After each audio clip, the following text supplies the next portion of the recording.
آپ نے ایمبیسڈر صاحب سے تفصیل سنی کہ غزہ میں کیا ہو رہا ہے، فلسطین میں کیا ہو رہا ہے۔ حکمران جی نے بہت چپتے ہوئے سوالات اٹھائے، ویسٹرن ممالک سے متعلق بھی، ہمارے اپنے دیش سے متعلق بھی، دنیا کے انسانوں سے متعلق بھی، سول سوسائٹی سے متعلق بھی، اور انسانیت کے تعلق سے چند بنیادی باتیں ہمارے سامنے رکھی۔ ملک معتصم صاحب نے بھی اس زخم کو، اس درد کو ہمارے سامنے رکھا ہے۔ جان دال صاحب نے یہ بات بہت تفصیل سے کہی ہے کہ فلسطین صرف مسلمانوں کا نہیں ہے، وہاں عیسائی بھی ہیں، وہاں یہودی بھی ہیں، وہاں مسلمان بھی ہیں، اور ہمارا ماننا یہ ہے کہ فلسطین کی جو مقدس سرزمین ہے، جو ہولی لینڈ ہے، وہ تینوں مذہب کے لوگوں کے لیے ہے، اور 1948 سے پہلے یہی تھا۔ میں چند باتیں بہت بنیادی قسم کے آپ سامنے رکھنا چاہتا ہوں تصویر کے دوسرے رخ۔ ہم نے اب تک یہ سنا کہ جو ظلم ہو رہا ہے ہم دیکھ بھی رہے ہیں۔ جب ہم رات میں، شام میں جو ویڈیوز ہیں، جو تصویریں آتی ہیں، اس کو اگر دیکھ پاتے ہیں تو ہماری نیندیں چڑھ، جس طرح چھوٹے چھوٹے بچے سسک سسک کے مر رہے ہیں، جس طرح پانی نہیں ہے، بجلی نہیں، بلکہ ایک لمبے عرصے سے غزہ اور ویسٹ بینک دو کھلی ہوئی جیلیں بنی ہوئی ہیں۔ ہر چیز کے لیے وہ ڈیپینڈنٹ ہے اسرائیل۔ 1948 سے پہلے یہ عجیب قوم تھی جو پورے خطے میں آباد تھی۔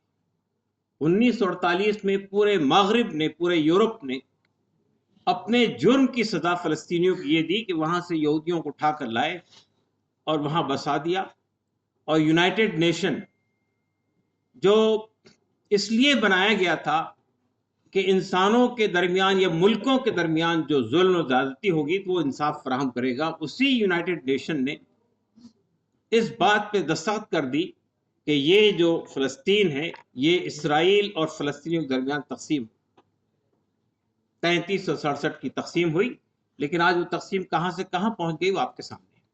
میں اس تاریخ میں نہیں جاؤں، میں آپ کو یہ بتانا چاہتا ہوں، تصویر کے ایک دوسرے رخ کو بتانا چاہتا ہوں۔ وہ یہ رخ ہے کہ مجھے یہ کہتے ہوئے ایک طرح سے مسرت ہو رہی ہے۔ آپ کہیں گے اتنے غم کا ماحول ہے، آپ مسرت کی بات کر رہے ہیں۔ وہ مسرت یہ ہو رہی ہے کہ یہ جنگ اسرائیل ہار چکا ہے،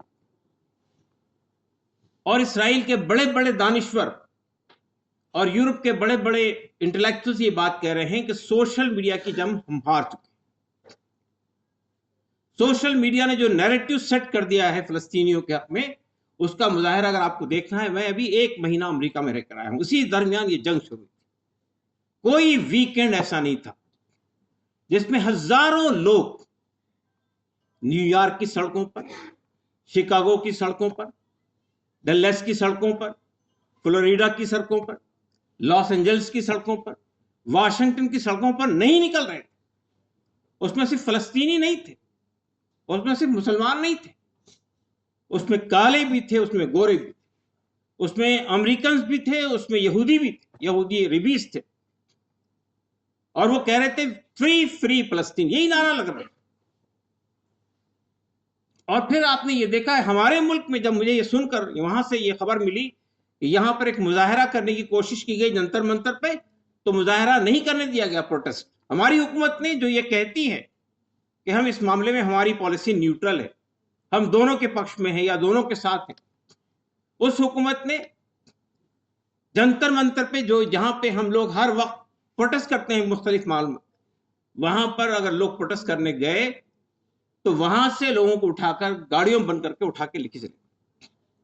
اور مجھے یہ دیکھ کر تعجب ہوا کہ وائٹ ہاؤس کے سامنے جو مظاہرہ ہوا، آپ اس کو اٹھا کر دیکھیے کتنا سمبولک مظاہرہ ہے کہ وہاں چھوٹے بچوں کی لاشیں ہیں، وہاں پر چھوٹی چھوٹی گڑیاں رکھی گئی ہیں اور بچوں کو ڈپکٹ کر رہی ہے، وہاں پہ یعنی بائیڈن کے خلاف نعرے لگ رہے ہیں، وہاں کی پارلیمنٹ کے اندر فلسطین کے حق میں تقریریں ہو رہی ہیں، وہاں پہ بھی کل الہن عمر نے ایک پروپوزل ایک بل پیش کیا ہے کہ جو 320 کروڑ کا ڈالر کا جو پیکیج دیا جا رہا ہے اس کو روکا جائے.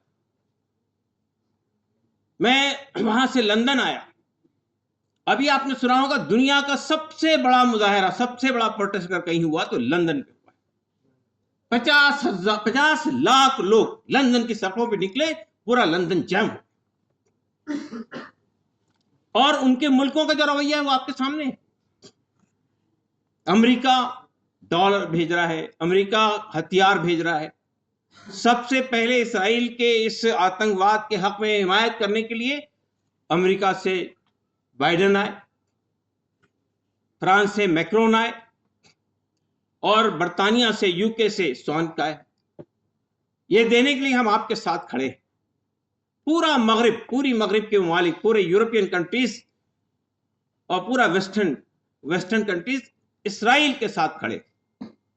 کل مجھے یہ دیکھ کر بڑا تعجب ہوا کہ پہلی بار کینیڈا کے پرائم منسٹر نے سیز فائر کی اپیل کی, اور ایک امریکی جو اس تحریک میں آگے ہیں انہوں نے کہا یہ جنگ ہم جیت گئے, یہ جنگ ہم نے جیتی ہے. حماس تو وہاں لڑ رہے ہیں, فلسطینی تو وہاں لڑ رہے ہیں, لیکن ہم نے جو سڑکوں پہ نکل کر ان کے حق میں آواز اٹھائی, آج دنیا مجبور ہے ہماری آواز سننے کی. امریکہ میں لوگ علل اعلان یہ کہہ رہے ہیں کہ بائیڈن ہم تمہیں اگلی بار ووٹ نہیں دیں گے, اگلی بار ہمیں ووٹ نہیں دیں گے. یہ عوامی طاقت ہے.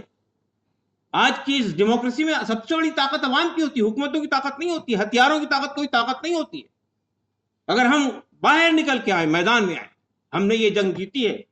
ہندوستان نے 1947 میں ہتھیاروں سے نہیں جیتی. ہم نے نان وائلنس کی تحریک گاندھی جی نے چلائی تھی اس ملک میں, عوام نے چلائی تھی. کتنے لوگوں نے قربانیاں دی تھی, اور اس کے نتیجے میں ہم نے یہ جنگ جیتی تھی. تو عوام کی طاقت ہی اصل طاقت ہوتی ہے, پبلک کی طاقت ہی اصل طاقت ہوتی ہے. میں عجیب و غریب مناظر دیکھ رہا ہوں. جب ہم وہاں کے ویڈیوز دیکھتے ہیں, بچہ دم توڑ رہا ہے, ماں دم توڑ رہی ہے, لیکن الحمدللہ جو کچھ ہوا ہوا. ہم نے یہ جنگ لڑی ہے, ہم لڑ رہے ہیں اپنی آزادی کی لڑائی لڑ رہے ہیں. کسی کو پریشانی نہیں ہے. یہ جو کہا جا رہا ہے کہ حماس نے آفت لا دی ہے پورے فلسطینیوں کے اوپر, آپ یہ بتائیے مجھے, کوئی ایک آدمی فلسطین میں, اتنے فلسطین میں نمائندے کھڑے ہیں, پریس کے لوگ کھڑے ہوئے ہیں, وہاں سے خبریں بھیج رہے ہیں, کوئی ایک آدمی فلسطین میں ایسا ہے, چاہے وہ ویسٹ بینک میں ہو, چاہے غازہ میں ہو, جس نے یہ کہا ہوگا کہ حماس نے ہمارے اوپر مصیبت لا کے کھڑی کر دی.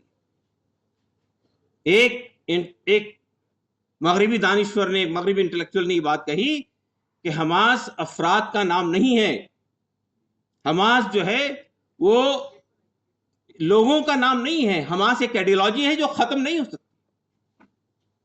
اور یہ جو آج القسام بریگیڈ کی آپ بات سنتے ہیں, وہ القسام بریگیڈ میں کون لوگ ہیں؟ وہ ان 75 سالوں میں جو لوگ مارے گئے ہیں انہی کے بچے ہیں, یتیم بچے.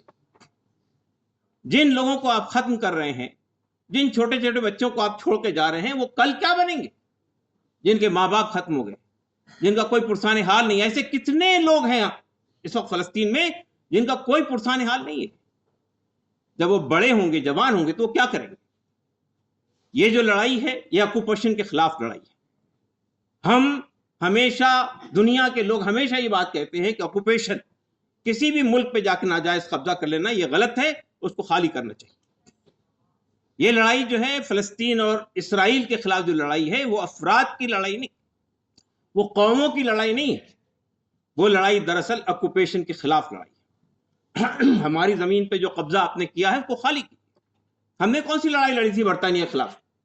ہندوستان نے 1947 تک, اس سے پہلے 1857 سے لے کر 1947 تک جو جنگ لڑی ہے برطانیہ کے خلاف, کس بات کی لڑائی لڑی؟ کلونیلزم کے خلاف لڑائی لڑی نا. ہم نے آکوپیشن کے خلاف لڑائی لڑی ہے. تو آج جو فلسطینی لڑائی لڑ رہے ہیں وہ آکوپیشن کے خلاف لڑائی لڑ رہے ہیں کہ ہمارے اوپر جو مسلط کر دیا گیا لا کر لوگوں کو آپ خالی کیجیے. جو لوگ باہر سے آئے وہ باہر واپس جائیں, جو لوگ یہاں جو رہ رہے تھے 1948 سے پہلے وہ یہاں رہیں. آپ بتائیے, یونائٹڈ نیشن